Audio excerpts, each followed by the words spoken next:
Tradition and the Individual Talent by T S Eliot. It was written in 1917 and first published in 1919 in The Egoist and later included in selected essays. And the meaning of tradition according to Eliot. Tradition is not a blind loyalty to the past. It is a continuous and conscious awareness of the great works of literature written before. A poet must have a historical sense. Historical sense means seeing present literature as part of a living stream of the past. Tradition is dynamic and not static. It grows each time a new great work is added to literature. The poet must study the literature of Europe, not only that of his own country. The role of the poet in relation to tradition.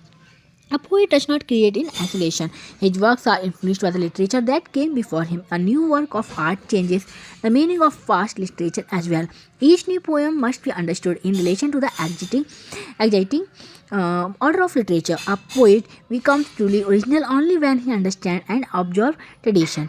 Eliot's concept of impersonality. Poetry is not the expression of the poet's personality, it is an escape from personality.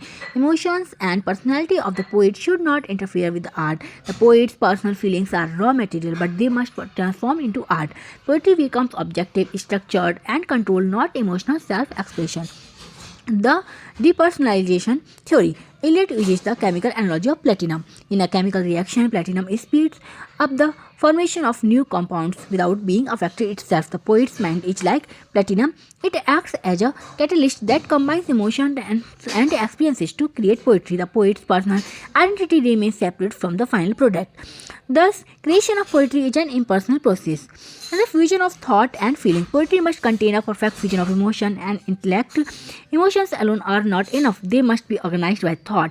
Great poetry unites varied feelings into a unified whole. The poet's mind works to bring these disparate elements together. Difference between emotion and artistic emotion. Personal emotion is chaotic and uncontrolled. Artistic emotion is purified and structured. The poet must convert personal experience into universal artistic experience. Poetry should not directly express the poet's own grief or joy or anger. It should represent emotion in an elevated impersonal form. Eliot's critique of romantic poets. Romantic poets, especially Wordsworth, focus too much on personal feelings. Eliot disagrees with Wordsworth's idea of poetry as a spontaneous overflow of powerful feelings. He believes poetry should be a product of intellect, tradition, and discipline. Poetry is creation, not expression. The importance of tradition in humility poetry. No poem should be judged in isolation. It must be compared and connected with the past works. Tradition provides standards and criteria for judgment. A new poem must fit into the order of exciting literature while still adding something new. And Eliot's idea of progress in literature. Progress is not individual originality. Progress is the ability to modify tradition while adding something new.